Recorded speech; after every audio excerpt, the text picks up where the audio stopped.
Right.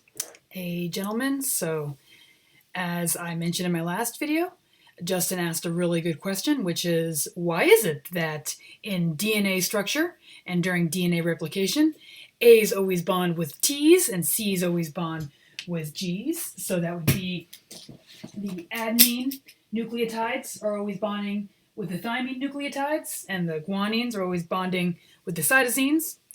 And obviously, when DNA matches up with RNA during transcription, these nucleotides also have specific base pairing rules. So why is it that this happens? Well, this is a couple lecture slides from one of my AP Bio lectures that I'm just going to go through really quickly if you're interested in this, because I've got some good visuals here that I think will help explain why this is. So first off, just a little more detailed look at DNA. This is only half of the DNA strand. This here is the backbone of the ladder, like the two rungs, or sorry, the two sides of the ladder. And then these nucleotide nitrogenous bases are the rungs that stick across to the other side. So here, this gives you a little bit more of a sense of the molecular structure. But what I want to remind you is that one individual nucleotide looks like this, and this is the monomer of DNA, and they get linked together in a repeating sequence to form the polymers. So to look at this monomer a little bit more closely, the basic structure of the monomer, we've got this phosphate group, we have a five pentagon shaped sugar, which is referred to as deoxyribose. That makes this DNA. So just as a spoiler alert, if this shape here had a slightly different chemical structure, it would be called simply ribose, which taken together would be ribonucleic acid. So that would give you the RNA. So one of the differences between DNA and RNA is that this link here is chemically different. So that means that a DNA nucleotide cannot link together to form a ladder with an RNA nucleotide because those chemical bonds just aren't going to match. One thing you might also note by looking at this is maybe it looks a little bit familiar. In fact, if it looks something, if we had a couple more of these phosphate groups sticking off, it might look a little something like this. So if you recall back, this is ATP, our battery of the cell, and if you remember, our rechargeable battery of the cell, rather. And if you remember, this is a type of nucleotide because that basic structure of phosphate groups, this sugar chunk, and that nitrogenous base sticking off of it, that's what makes it a nucleotide. But ATP is different than the DNA and RNA nucleotides in that it basically stays just as this sort of molecule free-floating, and it'll either gain or lose a phosphate group when it decharges or recharges, but just showing you that similarity of structure, that they are in the same family of molecules, even though they perform different functions. Okay, so the reason, or the fact that A bonds with T and C bonds with G is referred to something called Chargaff's rule, which is based from this dude, Erwin Chargaff, who is the first person to figure this out.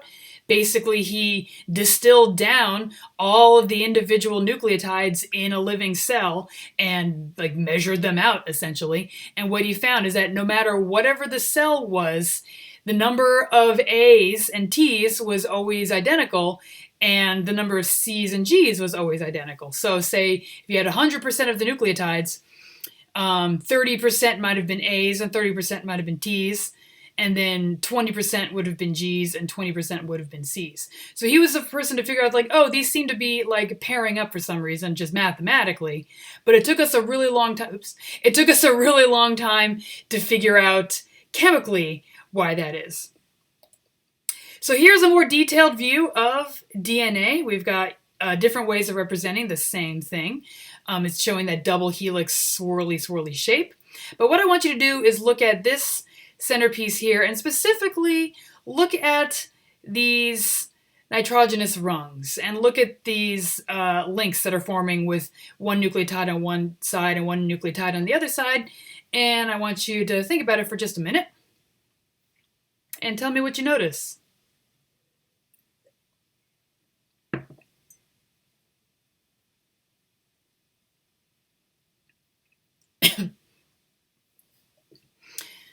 All right, so first off, one thing you might notice is that these two sides seem to be going in opposite directions.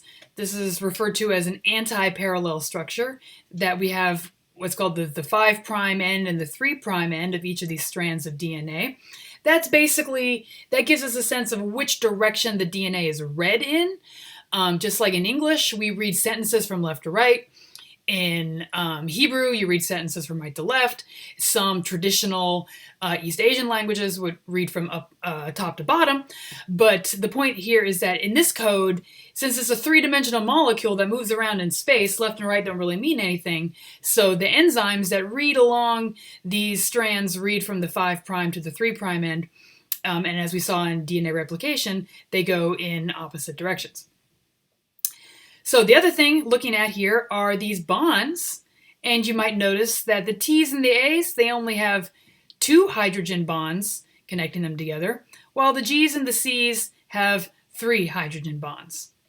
So that comes down to those differences in structure, those differences in chemical structure of each of these molecules. They can only bond, they can only stick basically in a certain shape. It's like having a Lego piece trying to, like a 2-prong Lego and trying to fit it into a 3-prong Lego. Like, it's not going to match up properly because one has 2, one has 3. So in this case, the T's, they physically cannot bond with the C's because this has 2 prongs that it's looking to attach and the C's have 3 prongs they're looking to attach, so it's not going to work. The other thing you might notice is that the shape of each of these is slightly different, that the G's and the A's have 2 shapes together, and the C's and the T's only have 1 shape sticking out. Well, that gives it basically a geometric situation here. So to give you another hint. So say these are your 2 rungs of your DNA. Notice what would happen if you tried to bond 2 of these larger nucleotides together. It probably wouldn't bond quite right, and it would like bulge out the size of the DNA. If you tried to bond these 2 smaller nucleotides together, it also wouldn't work quite right, and it would maybe pull it in or just not connect at all. So in order to fit that space between those 2 ladders, or those 2 sides of the DNA ladder, you need to have one of these larger shapes and one of these smaller shapes. So what we say are these larger shapes are called purine amino acids, and these smaller shapes are called pyrimidine amino acids. And you can see that if you try to stick 2 purines together, it's going to be too big. If you try to stick 2 pyrimidines together, it's going to be too small. So if you have one of each, then like Goldilocks, it's going to be just right. But as I pointed out before, each one is only going to bond with its specific pair because of these hydrogen bonds. Like the 2-bond adenine is only going to bond with the 2-bond thymine because of the way that shape is. And same with over here. Now, the question there is like, well, what about uracil? Well, basically, uracil does the same thing. It's just that the nucleotide, that nitrogenous base in the rung of the ladder is replaced with uracil that's still going to, much like thymine, only going to bond with adenine and only going to bond with 2 hydrogen bonds so that it won't accidentally bond with guanine instead. At least ideally. Obviously, sometimes in replication, it goes really quickly. And so sometimes when this is happening, maybe an adenine does bond to an adenine following those 2-prong hydrogen bonds, and the error checking enzymes in the cell don't notice it. Or maybe the cell tries to squish together a 2-prong adenine with a 3-prong cytosine, and it doesn't work. But again, the proof checker enzymes simply don't catch it. So when those errors happen, that is one source of mutations. And if it doesn't get caught and it just gets passed along, that leads to changes in the DNA code, changes in the A's, C's, T's, and G's, which ultimately will lead to changes in the amino acids. And as you hopefully learned in the other lecture I posted today, if you change the amino acid sequence, you risk changing the shape of the protein, which will change its function. So just to give you one more visualization here of how DNA replication works. So notice in this figure that each of these nucleotides are given specific shape to show which one they're supposed to fit in, like puzzle pieces. So in DNA replication, here's our parental strand, and we split it down the middle by unzipping those hydrogen bonds.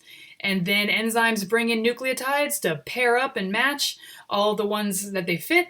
So in a perfect situation, you end up with two strands of DNA that have the same genetic sequence as your original strand of DNA. Hopefully, unless a mutation happens.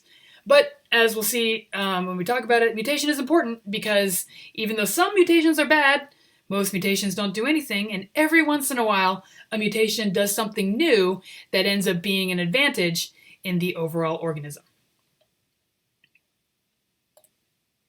So thank you, Justin, for your question, and for anyone else who is interested, I hope this helped clarify this situation a little bit more. If you have more questions about it, please let me know in the Day 4 discussion post.